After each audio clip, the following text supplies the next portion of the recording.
I think I broke a sweat listening to all of that. That's pretty, that's Lori, a lot of amazing. those things are in research today, and just moving it forward, it takes a lot of adoption and a lot of processes. There, of course, the human is still there, Yeah. but yeah. I just want to say if there was an aspiring sci-fi writer out there, they should be listening to the last 5 minutes of this episode because there are all your ideas and you should credit Jess with all of them.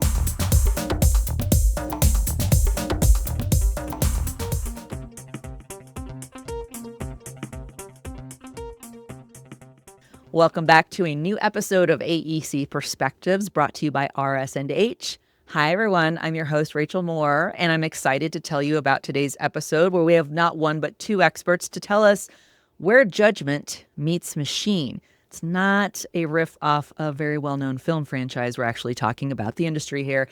RS&H's Playbook for Digital Transformation. Okay, so here's what we're going to do in today's episode. We're going to bring two of RS&H's digital innovation leaders to the microphone for an honest, forward-looking conversation about how technology advances are reshaping the architecture, engineering, and construction industry. Our two guests are going to share how RS&H is putting technology like AI, yes, we said it, to work across the full project lifecycle and build into business ecosystems, not as a trend to chase, but as a deliberate capability tied directly to the firm's strategic plan that's focused on continuing to strengthen the firm for its employee owners. Again, wonderful aspect of RS&H we always love to shout about. The through line of today's discussion is going to be pretty simple and candid, which is why we have our two guests on. Technology serves people, not the other way around. And our two guests are going to make that case that the firms pulling ahead are the ones who are building capacity thoughtfully, governing responsibly, and investing in the human judgment that makes technology advances genuinely useful for clients and associates. So that was a mouthful, but just wait, there's more. We're going to have way more words coming your way about all of this. A quick note, though, if you're thinking right now, who should I share this episode with? I'm about to tell you. AEC professionals. That's engineers, architects, designers. If any of you are curious about AI adoption, this is the episode for you. Also, owners and clients, state departments of transportation, municipalities, airport authorities. If you're all weighing what digital transformation means for your projects, you want to listen to this. And industry leaders and decision makers that are shaping technology strategy or trying your best to. And of course, prospective talent exploring where the profession is headed. Amazingly, applicants into the AEC industry kind of care that you know what's next. And so they'll see that as an additive. So what are we going to accomplish today? We're translating all of this for you into tangible client and project benefits, okay? We're going to position RS&H as a trusted, credible voice on responsible digital delivery and AI in AEC. I'm excited to welcome Jessica Chambers to the podcast. Jessica is the Vice President of Digital Technologies and Solutions at RS&H, and she brings 20 years of experience leading digital transformation across the AEC industry. Along the way, she's built innovative digital service lines and pioneered digital twin solutions that have opened new capabilities and delivered real value for clients. She's thoughtful, as you're about to experience, forward-looking, and never shies about tackling the hard questions. We'll see if we have any hard questions for her for this episode. Jessica, welcome to the podcast. Thanks for having me, Rachel. And you're absolutely right. I love a hard question. Ooh, we're going to try today. All right. And then next up, I have Jess Baker. Jess is Director of Digital Solutions at RS&H, where she leads digital innovation for our clients with a focus on AI and machine learning strategy and business development, as well as internal capability building across market sectors. She brings 25 years of technical experience as systems engineering work, spanning working with private and public industry. Jess, thanks for joining us as well on the podcast. Thank you. It's good to be here. Yes, ma'am. I'm excited to have both of you here. I'm going to bring this first question first to you, Jessica, and then Jess, you can round up two with your answer, but let's go. The AEC industry has traditionally competed on relationships and expertise. Your positions are that technological advances now allow firms to compete on speed and margins as well. I would love you each, Jessica first, walk us through where that plays out across a project's life, from generative design to risk monitoring to computer vision in the field. What does it mean for the clients relying on us? Jessica, to you first. Yeah, I think first of all, like, the relationships and expertise are always going to be our central to our value that we bring to our clients. And where we can offer value is through these emerging technologies across the project life cycle. So whether we are doing our transportation planning or we are delivering, the final construction and commissioning handover to a client, each and every step of that way, we will find ways to deliver more value to our clients. But without relationships, without trust, that isn't going to really occur. So our understanding of our clients, our understanding of our expertise in our specific domains is really going to be where we can begin to harness the value proposition for this automation across the project lifecycle here. Even pre-contract. So understanding our client, understanding the industry, using these tools to automate and collect research, and understanding our past projects, creating the best proposal possible for a particular value proposition for a client. So even before the client even sees what we're producing, we're already leveraging a lot of automation to gain better insights and to put our best foot forward. Additional value that we present there is through automation tasks in the planning phase. This could be digital data collection with respect to, facilitating drone imagery or creating digital models that we use as foundations for different scenarios to offer our clients. So all the way through to like computer vision, if we're doing a bridge inspection or if we are doing a facilities conditions assessment, what defects can we integrate and automate into our workflows to provide great insights faster to our Yeah. clients? Every step of the way across that project, we're thinking of different ways to implement these technologies to deliver better outcomes, not only for ourselves, because it scratches an itch for me for sure, but also across our, the value proposition for what our clients need. Absolutely. Well, start to finish makes a lot of sense, especially if you're trying to incorporate all of these things throughout the life cycle of a project. Jess, I want to bring the same question rather over to you. And just a quick footnote, everybody, as is what happens with anybody who lives anywhere on the planet, weather happens. So if you happen to hear any like rain and thunder, that's probably happening in Jess's. It could happen in all of us. So we're just going to keep trucking. And that's why we are resilient and recording these podcasts anyway, because the expertise stands forth above all the weather. But Jess, with that, over to you. What else about, incorporating AI and technology through the life cycle, and how does that kind of, support that relationship and expertise capital that we have with clients? And what are your thoughts there? Yeah, absolutely. I mean, I think Jessica said it well. I think expanding on that perspective is mainly what I've been seeing is that technology is fundamentally shifting the composition of what our day-to-day looks like in terms of engineering work. I mean, technology really, all work depends on technology, and we've been using technology for a while, but what's happening, this shift it's different. It's more than that. Like take a transportation planner, for example. They might run like hundreds of travel demand simulations or traffic simulations, and then have to sit there and comb through thousands of pages of reports and, environmental studies and things like that. We can now train a large language model to parse through that data within a few minutes. And so that now changes the dynamics because we're taking what used to take several days to hours to now down to several minutes.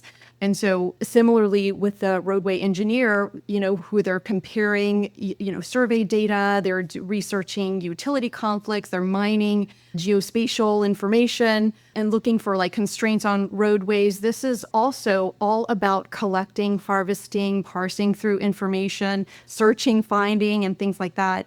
The construction manager, they're reviewing schedules, they're looking at inspection reports, and they're really just trying to understand, is my project on schedule? Is there any identified issues that present risks to my cost, to my schedule?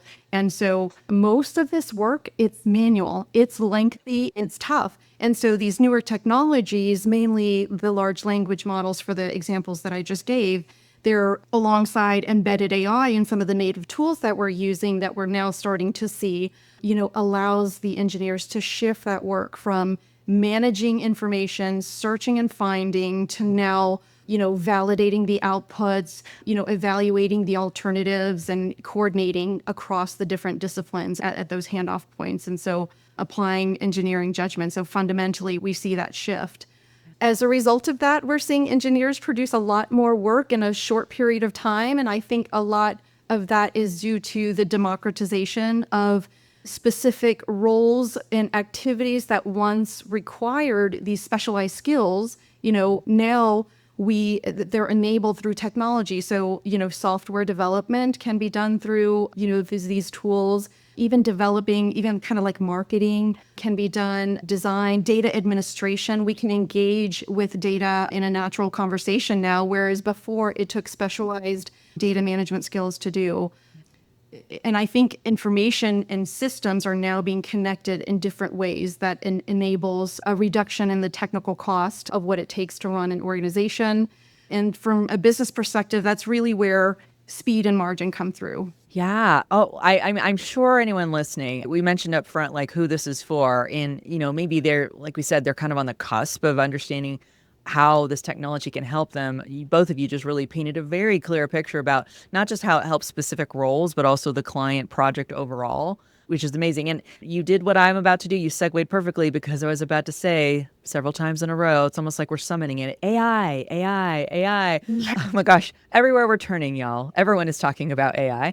But it's not the only technology advancement in the field these days. I know it's hard to believe because it's literally all anyone's talking about, but it's not the only one. And that's why I'm glad you all are here on the episode here, because I want to hear from you. And Jess, I'll take this question to you first and then to Jessica. What are those other new advancements that are out there, and how are those impacting the AEC industry? Because yes, we could focus all day on AI, but what else is there? Yeah. I think maybe to address the AI piece first, I just kind of felt it necessary to comment that it's not just about an AI tool. AI is truly becoming more like a non-negotiable part of our infrastructure, of our digital infrastructure, for many reasons. And because of that, just making sure that you have the right ontology of instruments that will enable the business to deliver that digital capability. Understanding what the right tools are to enable citizen development, and how we govern that and invest in it, and how we use those tools. For example, what mix of tools is going to enable us to operate at the speed of mission need. But what we're seeing in industry really is that the craft of architecting and engineering and then managing that construction projects, they're becoming more computational. Through the use of the tools, we can evaluate more alternatives, and we had already mentioned generative design, and we can understand what the trade-offs are earlier so that we can make better decisions. Of course, we already mentioned connectedness, like system connectedness, but information itself is being digitized. BIM is a good example of that. So instead of, information living inside the drawings or on paper and managing information on those pieces of paper, we are, that information is now being structured in ways that software can understand it. And then we can build these processes around it to identify where does, the occlusions occur or objects clash, and automate some of that work. And I would say deliverables also are moving from document deliverables to model deliverables. So these are 2D, 3D, 4D models that continue creating value beyond just the design phase or the construction or the commissioning phase. It moves into operations and maintenance as well. And that's when our digital twins become so powerful because of that engineering information. Yeah, you just highlighted several things too. I mean, as you mentioned, it's not just AI. Technology supports us in so many ways, and even to the point where we're able to have this conversation across, different geographies and stuff. But this is all such great. I really appreciate you sharing this expertise too, because it is just really painting the picture of what's possible, particularly for any firms out there who may not have tapped into all this. Jess, I want to take this also the same question to you. What are your perspectives on like the other technologies? Yes, AI, but also what else is available out there that RS&H is taking advantage of, but also your clients and other people in these projects need to be using? Yeah, certainly. And in the field is an area I want to focus on too. So, our firm typically lives in the space of design and engineering and all pre-construction and all of this stuff that needs to happen before we get out into the field. But all of the technology advancements that are happening in the field as well, right? Robotics and supply chain and all of these elements that are influencing how we actually do the building of our infrastructure and our buildings itself is also changing and shifting. What's foundational to all of it is data. and how to get data extracted from one place to another into the hands of somebody who needs to make a decision. That is the thread that ties all of this together. So, even if we have robots building bridges or we have 3D printing happening with our buildings, the information needs to get from, planning to office and engineering to a machine, guide that machine, and then bring back any potential issues or obstructions that it has in the field. Some of the really exciting things that I've seen in the field that make me think differently is what happens, when a construction site is shut down through the ability of, visualization and data capture on the backs of robots and really instructing the agents how to move things around a construction site, where that information is sourced from, how it gets reported back for progress and reporting is really essential for us to start thinking about. I think some other underlying technologies that enable all of that too are computing power and edge technology and things like Starlink that have made maybe some more remote areas a bit more accessible to leverage these technologies. So I think we'll see a lot of scalability on the construction site and in the field itself.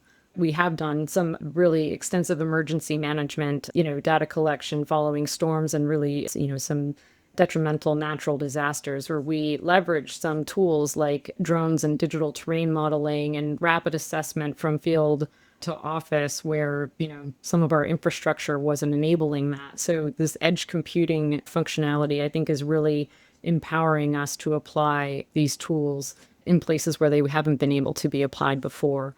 They bring a lot of value to our clients, they bring a lot of value to ourselves, but I think most importantly, they bring a lot of value to the communities that they're servicing and why we build our infrastructure. So I'm really excited about the entire landscape of all of that.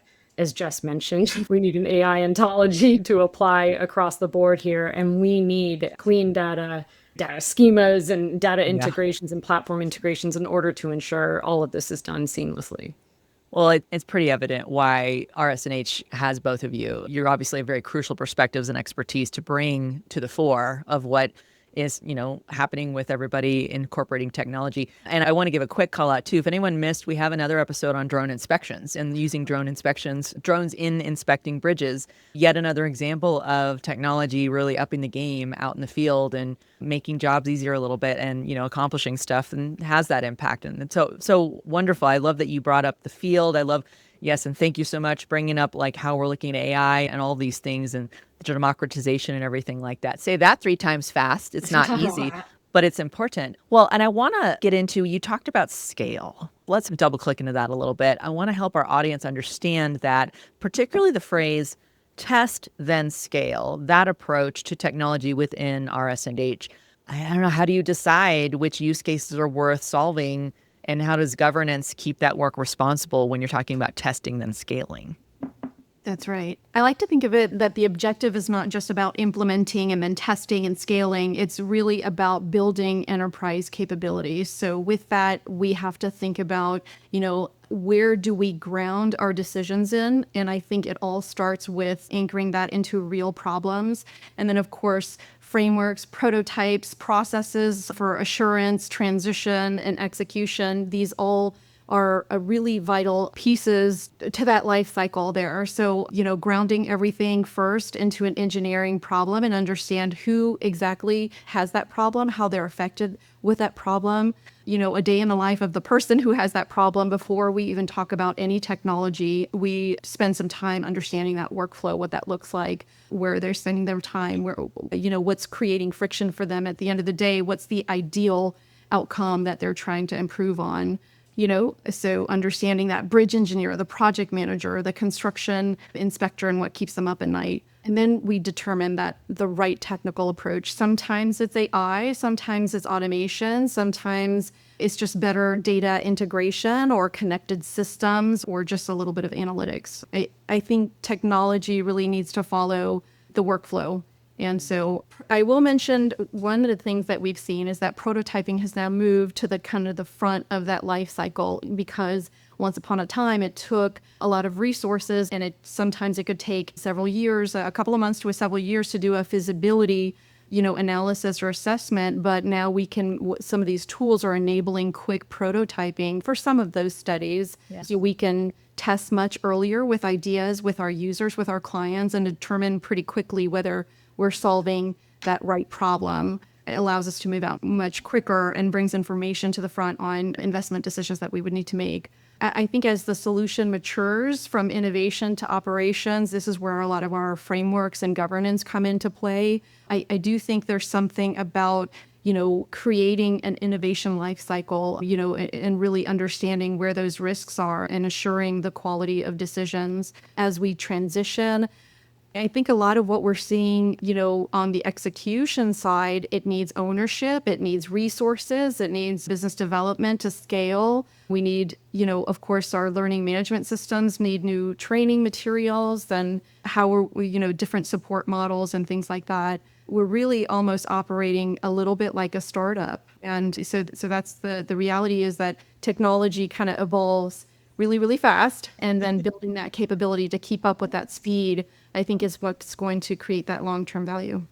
I love that you bring that up. I mean, I got to say, I feel like anyone out there listening, doesn't really matter how old your company might be. And we'll get into the longevity of RS&H before we close today. But facing all this stuff can feel like, okay, we're brand new. We're taking this all again. And Jessica, I know I want to get over to you as well to help answer this because testing and scaling, just to Jess's point, can feel like you're a little bit of a brand new company. What are your thoughts on that, about that approach and how we're incorporating technology and governance? Yeah, I want to pull on the thread with operating as a mini startup. I feel like, across our 2,000 associates here at RS&H, they are all consider themselves little mini startups in a way. We have such a strong entrepreneurial spirit here at RS&H, and it should be embraced, and it's very much welcomed. Yeah. As we look at testing and scaling, and putting these frameworks in place that Jess just described, it enables our entrepreneurial spirit to continue with governance, with some guardrails, right? With understanding that we do have the ability to leverage these prototypes to improve our day-to-day lives, to improve our workflows, and test them out in a very safe space before we start to scale. So some of the things that we're working on here are the criterion, right? That how we're going to assess what needs to stay in this citizen development space. And we look at that from an impact perspective, an investment perspective. We're looking at that from a scale and an internal and external, as well as risk. And all of those things overlaid in one another, whether or not they need a SME like Jess guiding and shaping what that tool looks like and how it grows, or if we have our domain expertise, just checking in and making sure they're on the right path with our technology experts. I think when it gets really exciting and into that startup space is when we begin to incubate these ideas that can really make a difference, drawing value out to our clients, packaging and coupling them with other digital managed services, as well as some of our core service offerings.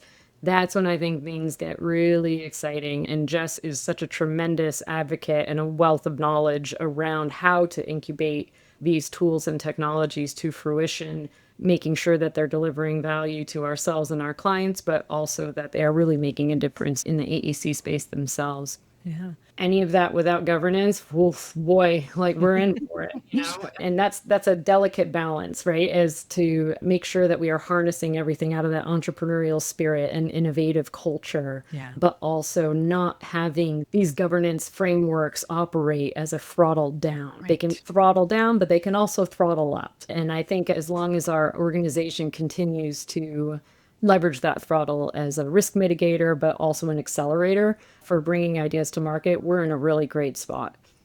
Nice. Yeah. I love mentioning that. Yeah. Just the pacing of it, the ways that it can adjust to whatever the need is right there. And even again, kind of pulling out, like you said, on the thread of the startup, with every great startup comes great need for hiring and possibly some new roles, which brings us into another aspect of RS&H, which is opportunity in the workforce. And that's what technology advances bring us most. And this really kind of doubles down too on this is about humans. Technology is a support, human first though. And the fact that, you both are excellent examples of this. A human was needed with this expertise in order to activate this technology and make this possible. So with that, and Jessica, I'll take this question to you first and then to Jess. Would love to ask you all about the new job families that are emerging with all this technology, like computational engineers we talked about, and data-enabled designers, and how pairing digital talent with licensed professionals will produce outputs that clients can truly trust. So Jessica, yeah, tell us more about what kind of job opportunities is this opening up? Oh my gosh, it's so many. And I see this as like it's such a great convergence of skills. So not only coupling, two different backgrounds together, technology without an engineering background and engineering without a technology background, there's power in coupling those together, domain expertise and technology, excellence. There's also a lot of power in enabling and seeing the evolution of the role of an architect or the role of an engineer and the digital skills and capabilities that are molding and shaping and becoming part of those job descriptions themselves, right? Yeah. So it's not only about creating new roles, it's also augmenting the core roles that we have today. So 50 years ago, you would never see AutoCAD or computer skills, as part of an engineer's job.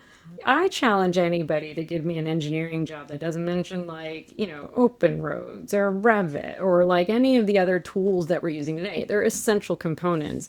And I feel like our roles and responsibilities as technical professionals are also emerging in the automation and data space too, how we use these tools to be better engineers and deliver our work differently. So it's a really great reshaping, and we have had to create some new job families. So we rolled out a digital operating model last year that we are still operationalizing and setting up digital teams that are embedded within our project delivery. So we're starting to see the role of a data engineer not just sit in an incubator or under Jess's team where we hoard and capture all of the digital technology talent in one core team. That gets federated out. And that is absolutely essential for us to make sure that we are embedding these emerging technologies in the right way with the right professions. Yeah. I also feel that starts to mold and shape some of the difficult conversations we have to have, right? Like 50 years ago, an engineer was an engineer, right? There's a stamp, there's a seal, there's a, that goes along with being an engineer. Well, we have data engineers. Can we call them engineers? Can we call them data architects? They're sitting right next to a licensed architect. What does that mean? So these conversations have been absolutely fabulous as we upskill and begin to talk more and more about digital roles in molding and shaping what we create here at RS&H. I'll touch on one more piece that I've really noticed and really excites me about the future of our profession too, is that it's not just companies like RS&H that are putting these things together. It's beginning much earlier in the process at our colleges and universities and our high schools, right?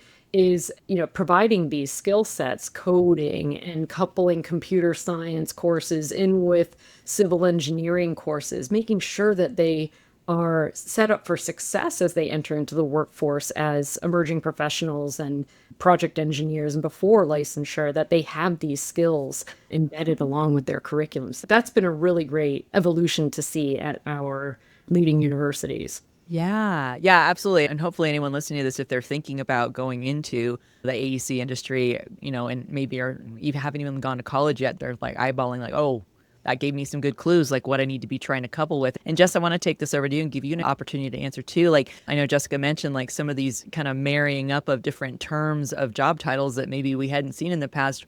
Do you have some other examples of that too? Like what are you kind of seeing as far as like the job families being created? Yeah, definitely. I agree. Solution, architect, systems engineer, those are traditionally words, that just like Jessica said, the convergence of some of these roles across domains, namely are just evolving into these kind of hybrid practitioners who combine their engineering expertise with now data automation, different software capabilities being empowered through these tools. An example I like to give is, my sister, this was probably about a decade ago, so it's been ongoing. She had called me when she was working at NASA. She got her biological degree, as a scientist she is, studying biology and understanding stromatolites and in different biological communities. And so she called me one day and said, Jessica, I have these really long, massive, big data files of DNA strands that I need to analyze. And my work is asking me to, I can't open these files in Excel. My work is asking me to analyze these and produce a conclusion. Can you write me a program? If I wanted to go to school for computer science, I would have gone to school for computer science. But this is not me. I'm a scientist, I analyze organic material. And so an example of something, it's just affecting it's a global effect that's happening due to these technologies. We're also seeing an increase of existing digital roles moving into domains that were previously not seen before. Of course, more data science moving into the AEC industry and such, AI, ML, machine learning engineers, talent that we just hadn't seen before. Yeah.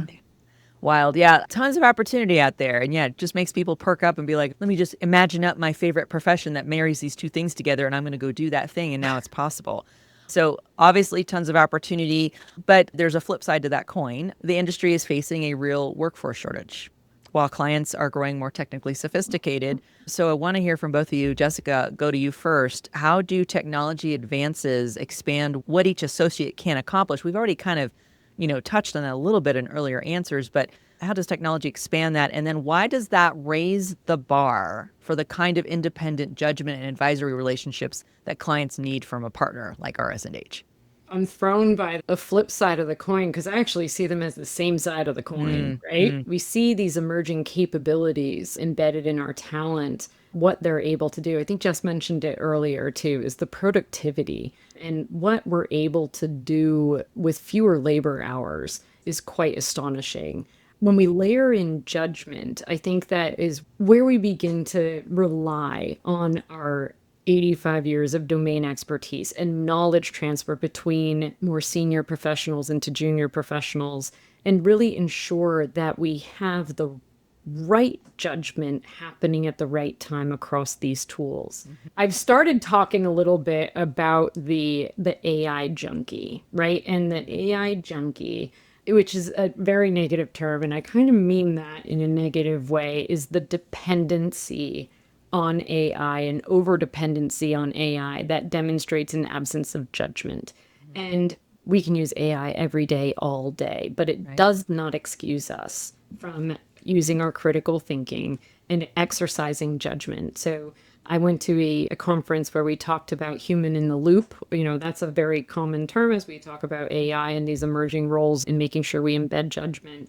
But one of my colleagues, not here at RS&H, but in my ecosystem, has also said human in the lead, right? It's not enough to just be in the loop.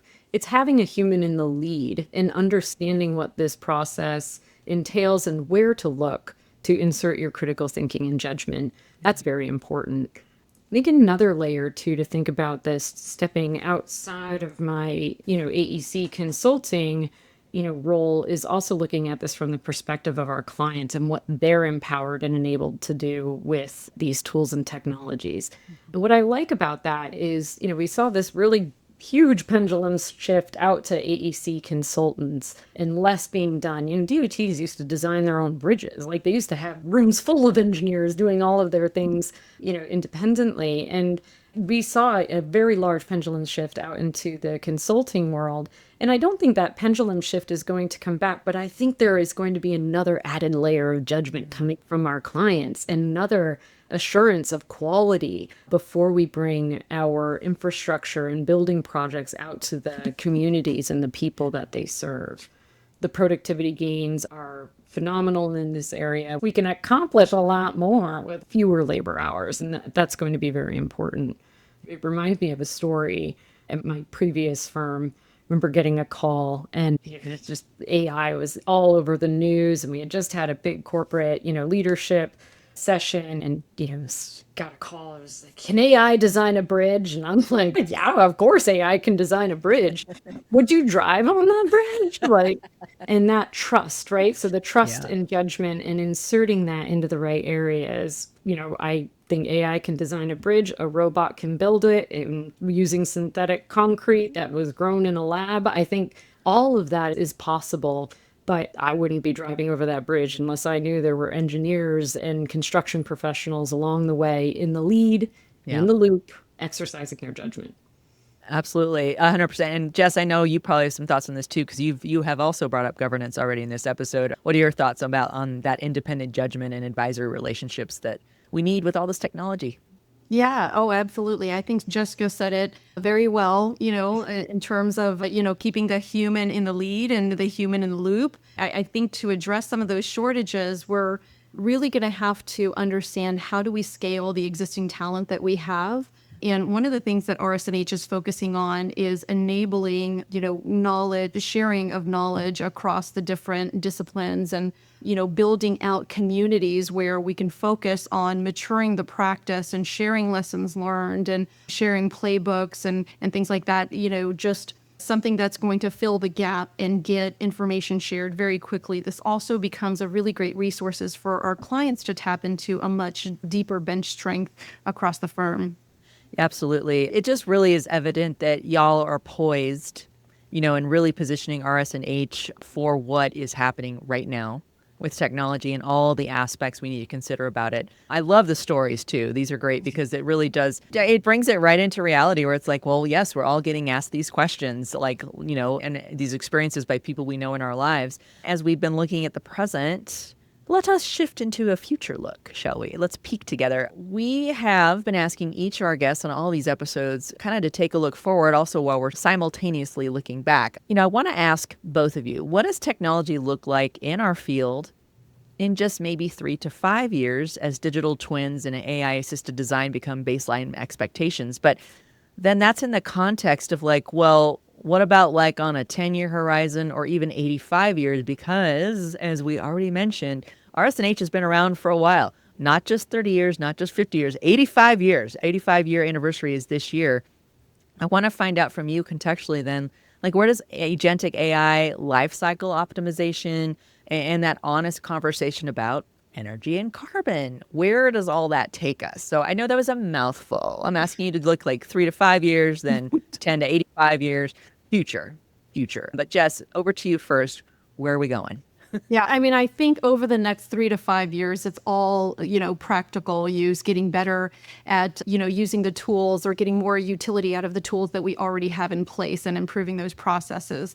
Like an example of that is the, CCTV cameras that are out there they're static, they're not mobile, they're just capturing a moment in time, they're not recording. And so if we can apply AI algorithms to that infrastructures and give it the ability to perceive and to reason and to understand things like, what am I looking at? Is this a roadway or am I looking at vegetation? Am I pointed in the wrong way?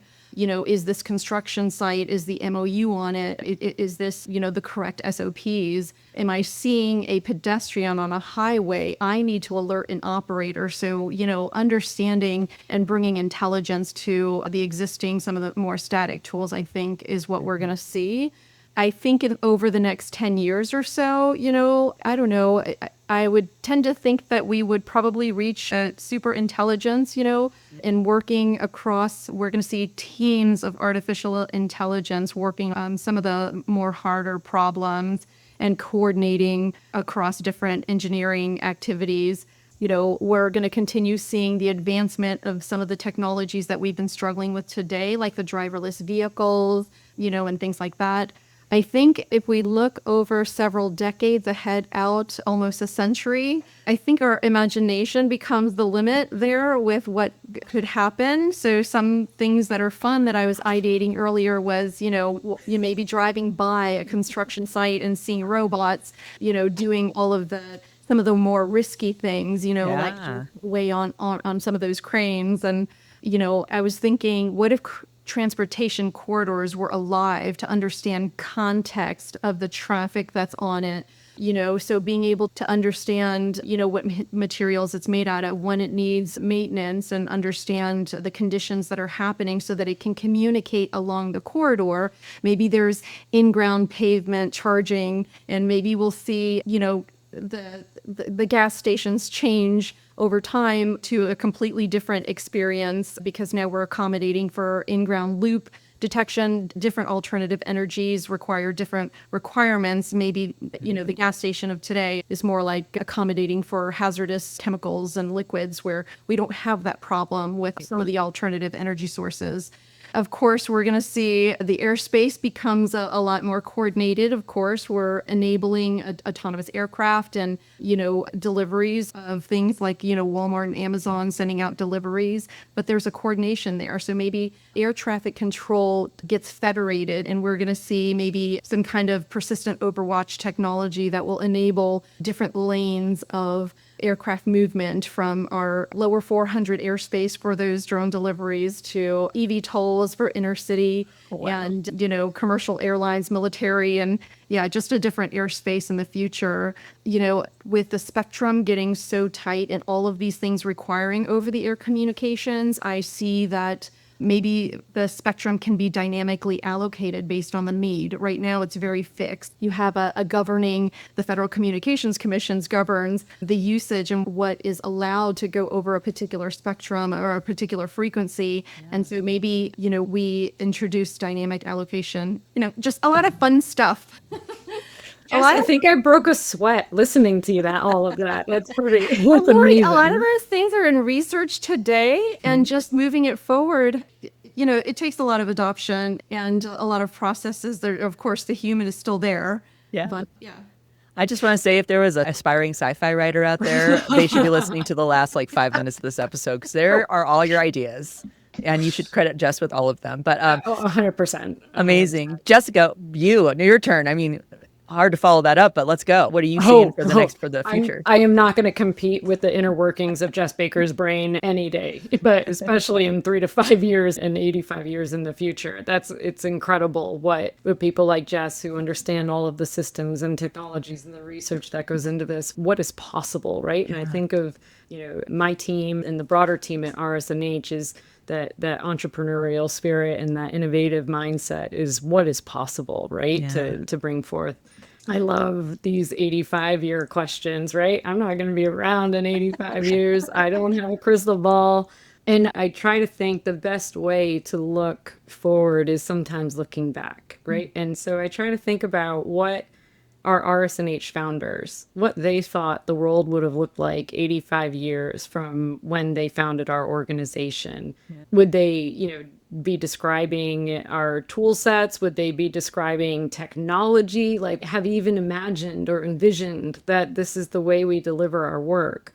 What I do think remains really consistent, whether it's 3 years from now or 10 years from now or 85 years from now, is that we still need to build infrastructure and shelter and community spaces for humans. And yeah. I think that 85 years from now, and maybe in Jess's brain, there's some ability for me to survive that long and be around to see it.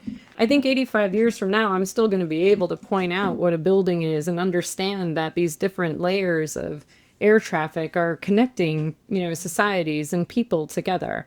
And I think an engineer from 85 years ago, looking forward, that Lynx would be able to do exactly the same thing. I think what's going to remain very consistent 85 years from now, 3 to 5 years from now, 10 years from now, whatever time frame you put together, our need for engineering mindsets and our need for creating the right solutions for the needs of humanity, right? That is going to remain core to the function of engineering and AEC professionals as we move forward. I think what's different about from 85 years ago to today, and then today to 85 years, is what we're building is going to change, right? So 85 years ago, we were building buildings, we were building roads, we were doing all of that stuff. Maybe not a data center from 85 years ago. Maybe they were just like, what is that big building for? But I think 85 years from now, we're going to be building in space, we're going to be out where we're building, what we're building is going to be different. And maybe we won't be able to identify exactly what that structure is or exactly what that space is. But I think that common thread of it's all going to be used for the connection of society and people and just remain core to the function of our profession. I think it helps ground me in, helping our organization evolve and remaining true to our domain expertise. That it really puts things in perspective here. Well, Wow, I couldn't have paid you to close out this episode any better because this is AEC You even use the word Perspectives. perspective. I know. But honestly, both of you did such a great job there too. Not all the questions as well, but there's always this, as we mentioned, there was this through line of there is technology, but there are humans, and the humans are first. And really just focusing on that being the first thing, the last thing, and everything in the middle. So I just so appreciate you all. Thank you so much for sharing your expertise here on AEC Perspectives by RS&H. But that, I know that brings us to the end. So, and who knows, maybe in 85 years, we'll still be doing this podcast. Again, it'll probably be different people, maybe robots, who knows? But will we always be connecting the people that are part of the industry? But thank you, Jess. Thank you, Jessica, for joining us here on AEC Perspectives. Again, find and subscribe to us wherever you're listening to your favorite podcast. As I mentioned, share this with the people in your life that this will mean the most to, because now they'll have an insider track into what's going on in the AEC industry, how to be a part of it, how to be on the forefront of it, and how to best benefit from what RS&H provides in architecture, engineering, and construction. Thank you all so much for joining us for this episode. We'll be back with you next time with a new episode of AEC Perspectives. Bye! Bye.